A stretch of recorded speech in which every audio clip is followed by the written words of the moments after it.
तो क्या क्या तरीके हैं, इम्पोर्टेंट एस्पेक्ट्स हैं अचीविंग गुड हेल्थ अचीव करने के लिए।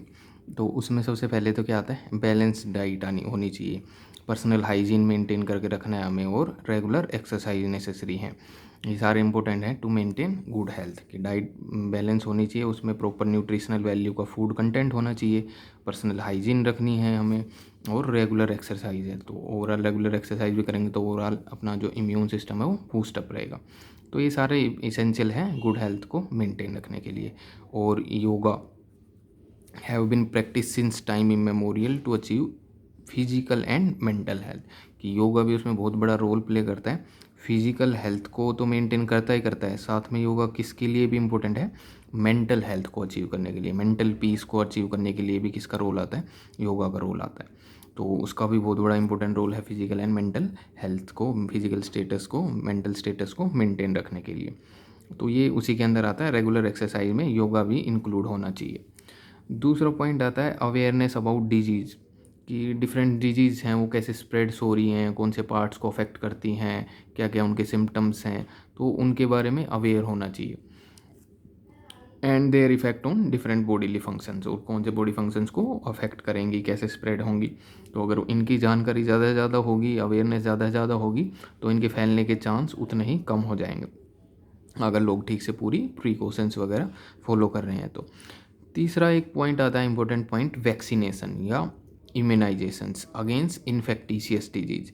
कि जितनी भी इन्फेक्टिशियस डिजीज़ हैं जो एक से दूसरे में फैलती रहती हैं, तो उनके लिए इम्यूनाइजेशन प्रोग्राम चलाते हैं, वैक्सीनेशन प्रोग्राम चलाते हैं, जिसमें पर्टिकुलर उस पैथोजन के खिलाफ अपनी बॉडी में वैक्सीन के थ्रू अपनी बॉडी को क्या किया जाता है, इम्यूनाइज किया जाता है, कि अपनी इम्यूनिटी बॉडी की इंक्रीज की जाती है अगेंस्ट से पर्टिकुलर पैथोजन, वो हम इंक्रीज करते हैं कैसे, वैक्सीनेशन करके। कि उस वैक्सीनेशन में एक पर्टिकुलर कोई टॉक्सोइड डाल देते हैं, टॉक्सोइड जो अपनी बॉडी में अपनी बॉडी के इम्यून रिस्पॉन्स को एक्टिवेट कर सके, जो एक्टिवेट कर सके, लेकिन वो डिजीज़ नहीं कर सकता। वो टॉक्सोइड कोई भी मान लो प्रोटीन है किसी वायरस की बनाई हुई, तो उसको हमने अपनी बॉडी में डाल दिया, तो अपनी बॉडी उसके खिलाफ क्या शो करेगी, रिस्पॉन्स शो करेगी, इम्यून सिस्टम उसके खिलाफ रिस्पॉन्स शो करेगा। अब वो टॉक्सोइड ऐसा है कि अपनी बॉडी के इम्यून सिस्टम को तो एक्टिवेट कर सकता है, रिस्पॉन्स तो पैदा कर सकता है, लेकिन वो डिजीज़ नहीं कर सकता। तो ये अब रिस्पॉन्स अपनी बॉडी में फर्दर अगर कभी वो पैथोजन बॉडी में आ गया, तो ये जो अपनी बॉडी में बी लिम्फोसाइट होती हैं मेनली, वो काम करती हैं, एंटीबॉडी बनाती हैं। तो वो अगर फर्दर कभी इन्फेक्शन आ गया तो उसको क्या कर देंगी, प्रिवेंट कर देंगी। तो ऐसे वैक्सीनेशन वाला प्रोग्राम चलता है इन्फेक्टिशियस डिजीज़ के लिए, उनको प्रिवेंट करने के लिए। चौथा और भी क्या होना चाहिए, प्रॉपर डिस्पोजल होना चाहिए वेस्ट का, कि हम जितना वेस्ट क्रिएट कर रहे हैं तो उसका भी प्रॉपर अगर डिस्पोजल नहीं करेंगे तो वो भी वो डिजीज़ को स्प्रेड करने में रोल प्ले कर सकते हैं। तो उनका प्रॉपर डिस्पोजल होना चाहिए, वेस्ट कंटेंट जितना भी बन रहा है उसका सारे का। अगला कंट्रोल ऑफ वेक्टर्स, कि बहुत सारी डिजीज़ हैं, वो कैसी डिजीज़ हैं, वेक्टर बोर्नी डिजीज़ हैं, कि वो वेक्टर्स की वजह से, वेक्टर मतलब जो ट्रांसमिट करता हो डिजीज़, ये एक पर्सन है कोई दूसरा पर्सन है, तो एक पर्सन से दूसरे पर्सन में जो डिजीज़ ट्रांसफर करते हैं, ट्रांसमिट करते हैं, वो कैरियर का काम करते हैं या वेक्टर का काम करते हैं। इनको क्या बोलेंगे, कैरियर या वेक्टर का काम करते हैं वो। तो उनको कंट्रोल करना है। जैसे अपने एक डिजीज़ है मलेरिया, तो जो मलेरिया वाली डिजीज़ है वो कौन उसमें वेक्टर की तरह काम करता है डिजीज़ को फैलाने में, फीमेल एनाफ्लीज मॉस्किटो काम करता है उसके अंदर, फीमेल एनाफ्लीज। तो अगर हम इन मॉस्किटो को कंट्रोल कर लें, इनका नंबर कंट्रोल कर लें, तो किसका स्प्रेड रुक जाएगा, मलेरिया का। मतलब मलेरिया करता कौन है, एक प्रोटोजोन करता है, plasmodium vivax, plasmodium ovale, plasmodium falciparum, plasmodium species होती हैं प्रोटोजोआ की, वो मलेरिया कोज करता है। लेकिन from one person to another person इनको ट्रांसमिट कौन करके देता है, इनका कैरियर या वेक्टर। और वो मलेरिया के केस में कौन होता है, फीमेल एनाफ्लीज। तो अगर हम इन फीमेल एनाफ्लीज का जो इंक्रीज है नंबर में वो रोक दें, इनको कंट्रोल कर लें वेक्टर्स को, तो भी मलेरिया का स्प्रेड क्या हो जाएगा, रुक जाएगा किसी जगह पे, पर्टिकुलर जगह पे। तो अगर वेक्टर्स को हम कंट्रोल कर लेते हैं तो भी हम कुछ डिजीज़ को, वेक्टर बोर्न डिजीज़ को रोक सकते हैं, कंट्रोल कर सकते हैं। तो ये भी एक इम्पोर्टेंट पॉइंट है, कंट्रोल ऑफ वेक्टर। उसके अलावा क्या है, maintenance of hygienic food and water resource, कि अपना जितना भी फूड वाला कंटेंट है वो हम कैसा यूज़ करें, हाइजेनिक यूज़ करें, कॉन्टेमिनेटेड फूड्स वगैरह कंज्यूम ना करें। जो भी अपनी स्टमक से रिलेटेड, इंटेस्टाइन से रिलेटेड इन्फेक्शंस है वो किसकी वजह से अराइज हो सकते हैं, अगर हम कैसा फूड इनटेक कर रहे हैं, कॉन्टेमिनेटेड। तो अगर हाइजेनिक फूड ले रहे हैं तो भी इनसे ये इन्फेक्शन है अपने जीआई ट्रैक्ट से रिलेटेड, उनको रोका जा सकता है। दूसरा, अपना जो हम वाटर कंज्यूम कर रहे हैं, अपने वाटर रिसोर्सेज से जहाँ से पानी कंज्यूम कर रहे हैं वाटर, तो वो भी कैसा होना चाहिए, कॉन्टेमिनेशन से फ्री होना चाहिए। तो इतनी ये जो डिजीज़ अपनी जीआई ट्रैक्ट्स की लगभग, उनसे हम क्या कर पाएंगे, बच पाएंगे, प्रिवेंट हो पाएंगे।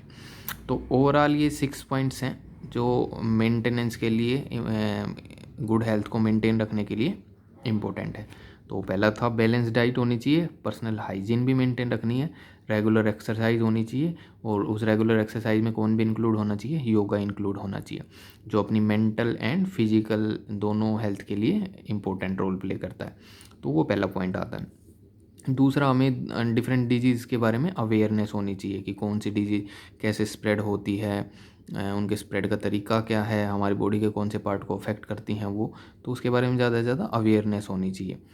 तीसरा, अगर डिफरेंट डिजीज़ जो फैलती हैं उनके अगेंस्ट अगर हम अपना इम्यून सिस्टम बूस्टअप कर सकें थ्रू वैक्सीनेशन, इम्यूनाइजेशन प्रोग्राम, तो वो भी करना चाहिए, वो भी यूज़ करना चाहिए। जैसे हमने पोलियो को इरेडिकेट कर दिया है इम्यूनाइजेशन के तरीके से ही, तो वो अभी पढ़ेंगे, आगे बढ़ेंगे।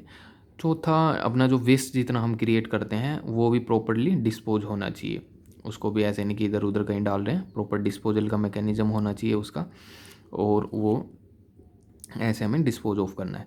चौथा, कुछ डिजीज़ वेक्टर बोर्नी डिजीज़ होती हैं, जो कुछ पर्टिकुलर वेक्टर्स होते हैं, मॉस्किटोज वगैरह होते हैं, जो उनको एक से दूसरे पर्सन में ट्रांसमिट कर देते हैं।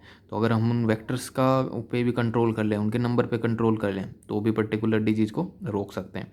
तो वेक्टर बोर्नी डिजीज़ ऐसे स्प्रेड होने से रुक जाएंगी अगर हम वेक्टर को कंट्रोल कर लें। उसके अलावा क्या है, अगर हम ओवरऑल हाइजेनिक कंडीशन मेंटेन रखें अपने फूड से रिलेटेड में और वाटर रिसोर्स के अंदर, तो भी डिजीज़ को प्रिवेंट कर सकते हैं। फिर क्या कह रहा है, कि when the functioning of one or more organ or system of the body is adversely affected, characterise by various sign and symptom, कि मान लो अगर कोई डिजीज, अगर कोई पैथोजन अपनी बॉडी में एंटर कर गया, तो किसी पर्टिकुलर ऑर्गन या कोई पर्टिकुलर सिस्टम है अपनी बॉडी का, वो अफेक्ट होने लग जाएगा, और उससे रिलेटेड क्या दिखने लग जाएंगे, बॉडी में साइन एंड सिम्टम्स दिखने लग जाएंगे। तो अगर वो साइन एंड सिम्टम दिखने लग गए, यानी कि अपने में अब हम हेल्दी कंडीशन में नहीं है, अपने अंदर क्या होने के चांस बढ़ गए, डिजीज कंडीशन अराइज हो गई है। So we say that we are not healthy, that is we have a disease. अगर कोई पर्टिकुलर ऑर्गन अपनी बॉडी में अफेक्ट होने लग गया और पर्टिकुलर साइन सिम्टम्स आने लग गए, तो यानी कि हम डिजीज कंडीशन में आ गए हैं। और ब्रॉडली डिजीज़ को किस में क्लासीफाई कर रखा है, दो तरह की डिजीज़ में क्लासीफाई कर रखा है, या तो इन्फेक्टिशियस डिजीज़ होती हैं या नॉन इन्फेक्टिशियस। इन्फेक्टिशियस वाली कौन सी मिलेंगी, जो इजीली क्या हो पाए, ट्रांसमिट हो जाती हैं from one person to another person. तो एक से दूसरे में जो ट्रांसफ़र हो जाए वो कैसी हैं, इन्फेक्टिशियस डिजीज़। तो वो ट्रांसफ़र होने में क्या तरीका हो सकता है, जैसे कॉमन कोल्ड है, तो मोस्ट इजीली ट्रांसमिट हो जाती है। तो उसके ट्रांसफ़र होने का क्या तरीका है, कि कोई छींक रहा है तो उसमें जो ड्रॉपलेट रिलीज़ हो गए एयर में, वो किसी ने इनहेल कर लिए, तो वो एयर के थ्रू फैल रही है। कुछ डिजीज़ हैं जो अपने फ्लूइड्स के थ्रू, ब्लड के कॉन्टैक्ट में आने से फैल जाती हैं, इन्फेक्टिशियस डिजीज, तो कुछ ऐसे फैल रही हैं। तो इनके अलग अलग तरीके हैं। तो diseases which are easily transmitted from one person to another person, वो कैसी होती, इन्फेक्टिशियस डिजीज। और इसमें सबसे कॉमन एग्जाम्पल कौन है, कॉमन कोल्ड, वो इन्फेक्टिशियस डिजीज़ है। लेकिन कुछ इन्फेक्टिशियस डिजीज़ बहुत ज़्यादा डेडली भी हो सकती हैं, फैटल भी हो सकती हैं, डेथ भी करा सकती हैं। तो वो कौन सी है, सम ऑफ इन्फेक्टिशियस डिजीज लाइक एड्स, वो कैसी भी हो सकती है, फैटल, डेथ भी करा सकती है। और वो कैसे फैलेगी, फ्लूइड के कॉन्टैक्ट में आने से फैलेगी। जैसे किसी का HIV पॉजिटिव ब्लड है और वो उसके कॉन्टैक्ट में हमारा ब्लड आ रहा है, तो वो फैलने के चांस बन सकते हैं। उसके अलावा जो नॉन इन्फेक्टिशियस डिजीज़ हैं, उनमें देखा गया है कि सबसे डेडली डिजीज़ कौन सी है among non infectious disease, cancer is the major cause of death. तो कैंसर एक उनमें मेजर कोज है डेथ होने का नॉन इन्फेक्टिशियस डिजीज़ के अंदर। तो ब्रॉडली तो इन्हीं में क्लासीफाई कर रखें सब डिजीज़ कंडीशन को। लेकिन ठीक है भाई, इनमें जो पर्टिकुलर वायरस है या बैक्टीरियल है, पैथोजन है, वो अफेक्ट कर रहा है। ये डिजीज़ कंडीशन अराइज हो रही है किसकी वजह से, पर्टिकुलर पैथोजन की वजह से, जो हमारी बॉडी में रह रहा है और हार्म करने लग रहा है हमारी बॉडी पार्ट्स को। डिजीज़ इन पैथोजेंस के अलावा भी अपनी हेल्थ कैसे अफेक्ट हो सकती है? अगर कोई ज़्यादा ड्रग्स कंज्यूम कर रहा है, अल्कोहल कंज्यूम कर रहा है, तो drugs and alcohol abuse also affect our health adversely. कि ठीक है, पैथोजन तो अपनी बॉडी में हार्म करेगा ही करेगा, डिजीज़ कंडीशन अराइज करेगा ही करेगा। इसके अलावा ज़्यादा ड्रग कंज्यूम कर रहे हैं, ज़्यादा अल्कोहल ले रहे हैं, कंटेंट ले रहे हैं, वो भी अपनी हेल्थ को अफेक्ट कर रहा होगा।